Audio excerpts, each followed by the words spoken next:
భక్తులకు చక్కటి అవకాశాన్ని కల్పిస్తోంది రమణేశ్వరం పుణ్యక్షేత్రం. మహాశివరాత్రి సందర్భంగా ఈ క్షేత్రంలో కొలువు తీరిన శివలింగమునకు భక్తులే స్వయంగా అభిషేకం చేసుకునే అవకాశం కల్పిస్తోంది. దీంతో పాటుగా ఈ సుందర క్షేత్రంలోని శ్రీచక్రమునకు కుంకుమార్చన చేసుకునే భాగ్యం కూడా ఉంది. హైదరాబాద్ సమీపంలోని భువనగిరి దగ్గర ఉన్న రమణేశ్వరం క్షేత్రంలో ఎన్నెన్నో అద్భుత దేవాలయాలు కొలువు తీరున్నాయి. మహాశివరాత్రి సందర్భంగా ఈ అవకాశాన్ని ఉపయోగించుకోవాలని సిద్ధగురు శ్రీ రమణానంద మహర్షి సూచించారు.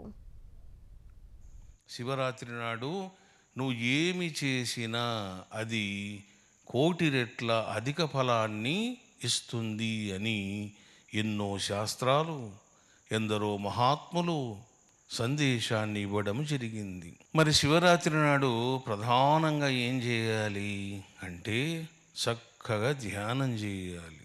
నెంబర్ 2 శివనామ జపం చేయాలి. నెంబర్ 3 రుద్రాభిషేకం చేయాలి. నెంబర్ 4 రుద్ర హవనం చేయాలి. నెంబర్ 5 రుద్రార్చనం చేయాలి. నెంబర్ 6 శివ కథనం నీవు వినాలి. శివ చింతనము నీవు చేయాలి. ఈ 7 సాధనలు శివరాత్రి రోజున చేయాలి.